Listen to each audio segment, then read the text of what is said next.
Today here on Adventures with Leo Schumaker, we're talking to Riley Sweeney about the first broadcast. The first broadcast in Whatcom County. Hello, I'm Riley Sweeney, and I'm going to be part of the KMRE fundraiser that's happening October 22nd at 7 p.m. at the Sweeney Center at Whatcom Community College. And part of that fundraiser is we have an original radio drama for you called The First Broadcast. And there's a whole historical thing behind this. It was such a great thing to hear that podcast you did with the guy in KGMI. Yes. The location of the first station was where? So, when radio first came to Whatcom County, there was a con man named Lou Kessler. He was working with the Rum Runners out of Aberdeen, but things had gotten a little hot for him there, and so he decided he was going to start a brand new business venture. So he got himself a radio license and brought a radio tower into Whatcom County, and he mounted it on top of the Henry Hotel, which is now the YMCA building. Excellent. What year was it again? It was 1927. October 17th, 1927 is when he flipped that switch, and the first radio wave stretched out over Whatcom County, and for the first time, people from Linden all the way down to LaConner could hear radio. And how many wattage did it have? I don't know off the top of my head, but there was reports that it was heard all the way across the Salish Sea. I'll be darned. Yeah. I always think of Point Roberts as a smuggler's cove. And I am not going to confirm or deny that there's illegal activity at that location. But here in Whatcom County, we have a lot of area around here that they can come over and park their boats and smuggle in. What would they smuggle in? Well, it was booze, right? Mm-hmm. So while nationally Prohibition didn't happen until 1927, in Washington State it was already in effect by 1927. Prohibition happened in 1929, actually. Okay. In Washington in 1927, we already had Prohibition in place. We've always tended towards being a dry state. That's why we had state-run liquor stores until 2011. So what would happen is that these rum runners, they would make the whiskey, the moonshine, the rum, and then they would try and smuggle it in through the bay, right? But there was police boats that were always on the lookout for them. So in Aberdeen, Lou Kessler was watching for the police boats and listening in, and then when he knew that they were out of the harbor, he would radio his compatriots to bring them in once the boat had parked. It was a simple scam, but it came belly up pretty soon, and he had to come to Whatcom County. Ah, okay. So they would smuggle in rum. That's what they're called, rum runners. Whiskey, cigarettes. Would they do cigarettes? Cigarettes were legal back then. Okay. Ironically enough, so was opium. But liquor was the ply of their trade. In fact, there was a gig that would happen in a hotel that is now Boundary Bay, Boundary Bay Brewery. They had a great gig there where it was a hotel, and you'd rent a room, and it was a little spendy for a hotel room. And you'd get into the room, and somewhere in the room, there'd be a bottle of hooch, right? So the hotel manager could say, I don't know, somebody must have left it there. I don't know how it got there. And you could stay in the room and get drunk, right? You just had to drink it before you left. And that scam lasted all the way through the Prohibition in Bellingham. Oh, darn. Yeah. That's pretty smart. Yeah. But this radio drama. Yes, please. So, the first broadcast. The first broadcast. It's an original radio drama set in Bellingham, 1927, and stars Lou Kessler as he tries to make that first broadcast work. Now, by all accounts, the first broadcast went smoothly. Those accounts are lies. If you come to our show, October 22nd, you'll hear the real story of how everything went horribly wrong and horribly right. Now, the station call letters were different. It was KVOS. That was the first radio station that was granted a license in Whatcom County. Mm-hmm. And Lou Kessler ran that for 2 years, and he pretty much ran it into the ground. He was not a good businessman. It barely limped along. With an alcoholic radio technician and a station manager that was doing her best to keep it all afloat. Thankfully, in 1929, a businessman named Rogan Jones, also out of Aberdeen, who actually knew Lou Kessler, came up and said, you know what, I think I can make that work. Let me buy the station off you. And he bought the station off of him. and turned it into quite a profitable business. And it was the only radio station on the air for 25 years in Whatcom County as it became an institution. It grew. It was actually part of the media wars of Whatcom County in the 1930s. I didn't know about the media wars. So Frank Sefcit owned the Bellingham Herald, and he was extremely conservative in his political views. In fact, rumored to be involved in Whatcom County's chapter of the KKK. So the Bellingham Herald at the time had these inflammatory editorials, just lambasting stuff. They tried to get the president of the university fired because he allowed Catholics to attend. Whoa! I know, scandalous. He just railed against FDR and the New Deal and all of that. While that was going on, KVOS had a liberal radio host, a man by the name of Lindsay Darwin, who was an ardent FDR defender and just ripped on the Herald. And they went back and forth every week, blasting each other in word or over the broadcast. And while that was happening, they were also fighting over advertising dollars, right? So you had a political dispute, and then you had, the behind-the-scenes business thing, which was more effective, buying radio ads, buying print ads, right? And that battle played out over the next 10 years. My favorite vignette, if I may, Sure. from all of that was in 1934, there was a labor strike with the longshoremen in Bellingham. They were going on strike, and the mayor had said, this is a dispute between business and labor. I'm going to stay out of it. The city's going to stay out of it.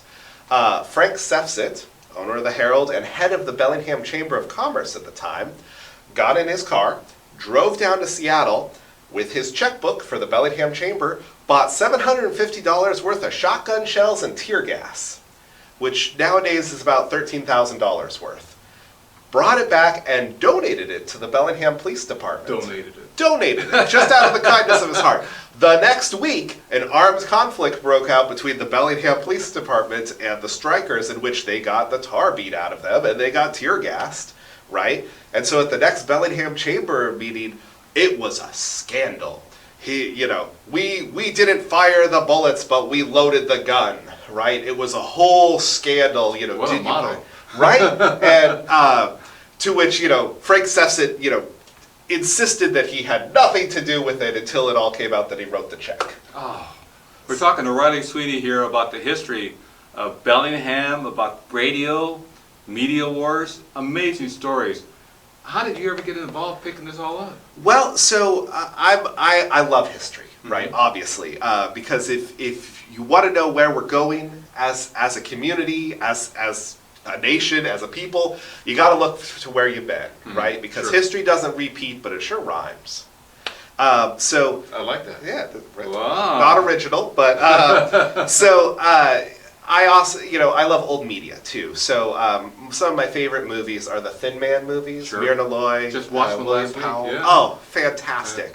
So my wife and I decided to work on a radio drama together when we first started dating and seeing each other. And it was kind of our project together, and it was called Bellingham Terror, Tales of Suspense and Mystery. And we loved radio dramas because the special effects budget is endless, right? Ooh, It's theater of the mind. All we need are some voices and some writing. And so really it's the power of writing, it's the power of storytelling, it's the oldest art, right? And it's going through a revival right now with podcasts and, audiobooks turned into audio plays, right? We're all talking about the same sort of thing, right? It's a radio play, right?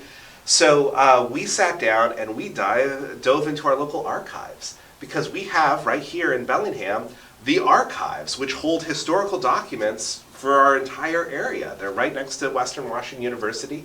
You can make an appointment. You just send them an email and say, hey, I want to learn about this. They will pull the original documents out for you, and you can review pictures of the KKK marching in the Ski to Sea parade in 1928. Right? Wow. You can read those editorials from Frank Sefcit in which he's railing against the papists on the Hill.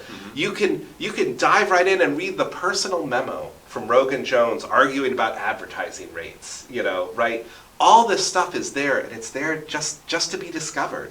So we started writing Bellingham Terror, which was a radio series, and our pitch was The Thin Man meets Lovecraftian monsters. Oh. So it was about a Bellingham normal student, because of course it wasn't Western Washington University then. It was a normal school, which is where young women went to become proper young women, and often teachers and other service positions in the 1930s. So we have a student and a Bellingham Herald reporter. They meet up and they start discovering strange things going on in 1935 Bellingham. And so we pulled in all sorts of local history. So in 1937, Fairhaven High School burns to the ground New Year's Day. Arson suspected, nobody ever caught. We wrap a story all around that, right? Great. The closing of Blue Canyon Mine in 1922. Where's that located? That was out near Lake Samish. All right. And it was an incredibly profitable mine for many years, and then all of a sudden, boom, shut down, shuttered, blocked off. What happened? So we take real historical events, we wrap a fictional story around them. You can stream it all at bellinghamterror.com. We've got a whole season. It broadcast here on KMRE for over 2 years. We just had that on loop. We did a holiday special, which was great, about a radio where you could listen through the ages of time. And so we produced that with a great team of local actors. We had our whole acting troupe. We wrote it, we produced it, we did all the sound effects. If you ever wonder what the sound of a tentacle hitting the side of a car sounds like, well, a little bit like slapping a bag of peas in a bathtub. That's exactly the right sound. So we produced Bellingham Terror, and it was great fun. And then we made the tragic mistake of having young children. Which soaked up all of our spare time. But what's your wife's name? Brenna. Okay. Brenna Sweeney. So this is really, I do the media because I'm the talker of the two of us, but it's a team effort. We write them together, we research them together, and we played the main roles. And then we wrapped all the acting troupe around it. And then, so we took a few years off, right, to have kids and recover. And then during the pandemic, we produced a special radio drama for Ferndale because they were doing the Old Settlers Variety Show instead of doing the Whatcom Old Settlers Weekend, right? Sure. So the variety show included a radio drama, and so we did one set in 1931 Ferndale about a missing horse, and that's also available on bellinghamterror.org. And then we got a call from KMRE, and they were telling us the good news about the radio, about our new approval for the wattage of our transmitter. 2,000 watts. We're going to be able to broadcast all the way from Linden down to LaConner, right? Great? We'll be able to really reach this whole community. And it's so exciting that KMRE, truly a community platform, will have this opportunity. But it'll only make it happen with help from people like you. So that's why we're having this event, October 22nd, to raise the antenna, raise the money to make it happen. So when I got a call from station manager Suzanne Blaze and said, "Hey Riley, you wanna do something for the fundraiser? Maybe do one of your radio dramas?" And I've got young children, so I kept trying to find an excuse to say no. I'm like, well, maybe I won't have a good idea. I was like, well, what if it was the first broadcast? Right? What if it was the first antenna to be raised in Bellingham?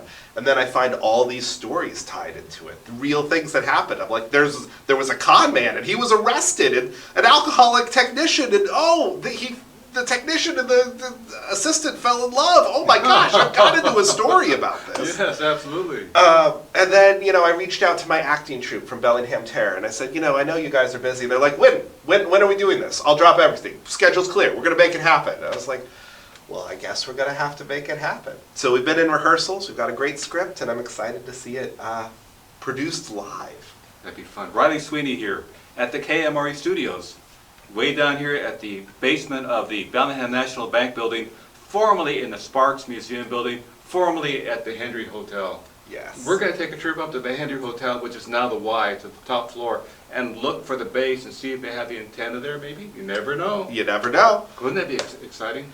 History's all around us. I love history. Now, the history of sound effects. Yes. There must be a historical note. How did you learn how to do? So it's a lost art. That's something I was literally digging through archival footage of kind of behind the scenes stuff when radio made the transition to television. So you can still dig it up sometimes on YouTube and find, some of this stuff when they were first making that transition in the 1950s. And you can find video of people how they did all the sound effects. And the weird thing about sound effects, folio is the technical term. Oh, I didn't know that. Yes, Folio. folio, Okay. is that sometimes what you do to make the sound effect is completely disconnected from what it actually is. A shaking sheet of metal sounds more like thunder than actual thunder. Oh. Right? Oh. The crinkling of cellophane sounds more like fire than an actual fire, and it's because our ears have been trained over watching hundreds of films and movies to associate these sounds together, right? When you hear a red-tailed hawk, or when you hear an eagle, right, give its scream, you're actually hearing a red-tailed hawk. I didn't know that. Eagles don't sound like that. Oh. But because we've associated that, animal noises are the highest form of comedy. When you hear that scream, that's actually a red-tailed hawk noise, but we've associated it with an eagle. So anyway, I did some research, been watching old videos on how they make like creaking wood noises, or the hardest sounds are the normal ones, right? So think about a teacup on a saucer. Clink. You all know what that sounds like. Sure. You know exactly what that sounds like. Too hard, and it's clunk, and you're like, what's in the cup? Too soft, you're like, did like somebody hit a piece of, the silverware waving around? You have to get that exactly right. Exactly right. Otherwise it sticks out and it distracts people, right? The easier sounds are like an alien death ray, or a monster roar, or something that you have no idea what it sounds like. Because that is way easier to create and conceptualize than steps. Footsteps are the bane of my existence. Really? Doing a How radio come? play. Because everyone knows what they sound like. They have to sound just right, and they're always different, right? So your shoes are going to sound different than my shoes. They're going to sound different if we're on the wood, if we're on the carpet, right? And you know what they sound like, so you expect them to sound it. And getting the rhythm of walking, because sometimes you could do it where you can set the wood platform up and put the microphone down there and do the walking, and that's easier. But you got to make sure you're wearing the right shoes, right? And if somebody's got high heels, right, or boots. In the first broadcast, we have lots of people walking and one person with muddy boots. Oh, muddy boots. What do they sound like? Well, you have to add a squishing noise on top of that. So I'm doing a squishing noise while I'm walking, because I made the mistake of not casting myself as a voice, but doing the folio stuff. So I will be doing all the folio performances live on October 22nd, which is going to be an exciting experiment. Are we going to be able to see you do You will get to see me doing all of that shenanigans, and that becomes part of the performance, right? So you're watching a radio drama, and you'll get to see the people doing the voices, and then you'll also get to see me running around with a madman with my toddler toys, right? Doing different sound. We have a squeaking thing that I've adapted. Yeah, so there'll be some fun stuff. Well, we should film a little bit of that too, some of the sound effects so people will see it. Yeah. And if they can't make it, you can go to KMRE.org and donate there. I'll be filming it, if that's allowed. Yes. And then we can present it later on our KMRE Instagram, YouTube. We don't have a YouTube yet, but we're gonna. But you can always go to mine, Adventures with Leo Schumaker. Riley, it's just an interesting thing. How did you get started being an actor? Well, I don't consider myself an actor, mainly because I know actual actors who are much better. I am a scriptwriter who occasionally requires somebody to do the voices. So, I am only an actor by default, but much like the Monty Pythons, right? Who only became actors because nobody else would do their stuff. So, I like that. That's good. You're right. You're right. So I consider myself a writer first, who just only occasionally does acting upon request. Do you write stories, printed word, printed video? I prefer script writing, but is it hard to be a script writer? Yes and no. I mean, there are days in which it's very difficult. Douglas Adams once said, the process of writing is simply to stare at the page until your forehead bleeds. But, you know, with good material, right, the best building block is research and inspiration, right? Okay. And there is nothing weirder or more surreal than reality. There's plenty of weird things. Another fun historical story.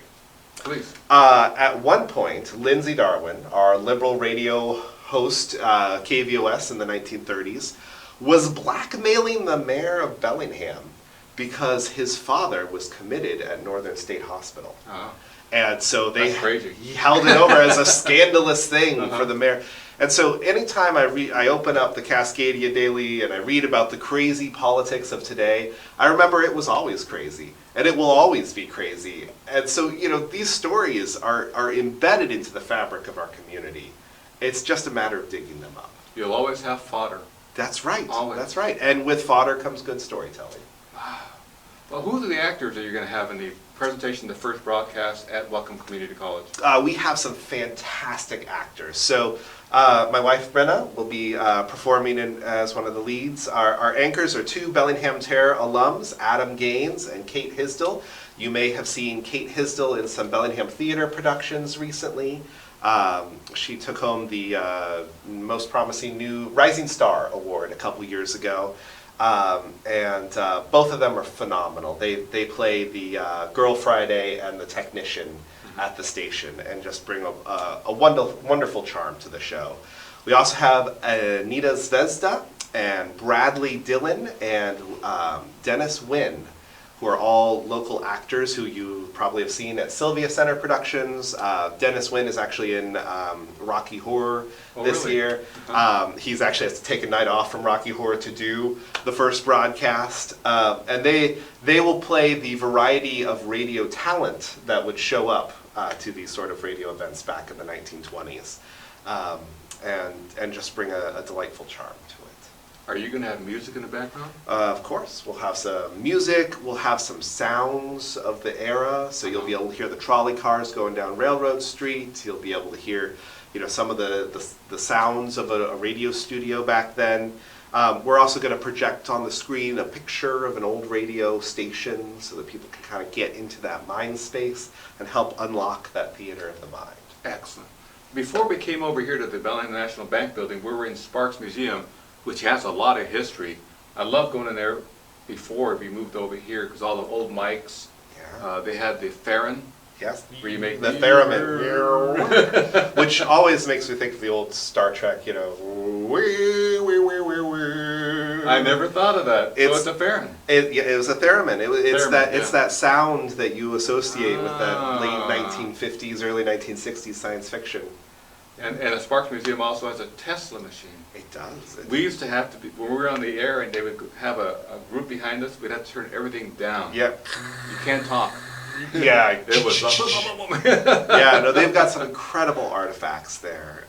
And it's really a celebration of electricity and radio. I like it. And the guy in charge, John, I think his name Yes, is, John Jenkins. he gave us our license here and said, you guys would please move because I need more room Yes. to expand Yes. it. So Thank you, John. Thank you so much. originally KMRE was basically a museum installation. It was a low-powered station in the museum and it broadcast classic radio dramas, which is what drew us in. Sure. But since it has expanded to a community access station, which, if I may speak to the importance, community access radio is so important. It is. A community that cannot tell its own stories loses a bit of its soul. That's great. And We'll put that in the flyer. That's right, that's right. And so, you know, every community deserves a chance to raise their own voices and tell their stories about what's important to them. And that's why KMRE is such a vital part of our ecosystem here. And you can join us October 22nd at Whatcom College at the At the Syre Center, you can Syre Center. There you go. pick up your tickets at KMRE.org or at Village Books. Well, I went over there and looked at the venue Yeah. with Suzanne. Yeah. And we're thinking, what a beautiful venue. Why doesn't anybody use it more? You know, that's a great question. I can't wait to take full advantage of it. You know, that event, you'll also get to hear a performance by the Walrus, great local rock band, and hear some more about the great things we're doing here at KMRE. And we're going to have items for sale there for donations, posters. One of the guys, Michael, one of our engineers, used to own a winery, and he's donating wine that he made. So we're pretty excited about that. We hope to see you there You can go to KMRE.org for more information, or get tickets, or the Village Bookstore in Fairhaven, correct? That's correct. So after this project, we do more? That's my goal. So I love writing radio dramas. I love bringing history to life. And, you know, our actors have so much fun. You know, the great thing about radio is there's no such thing as subtlety, right? So you get to ham it up and have a blast. So my goal is to write more radio dramas. And you know what? If you keep listening, I'll keep making them. Riley Sweeney, thank you so much. Thank you, It's Leah. been a pleasure.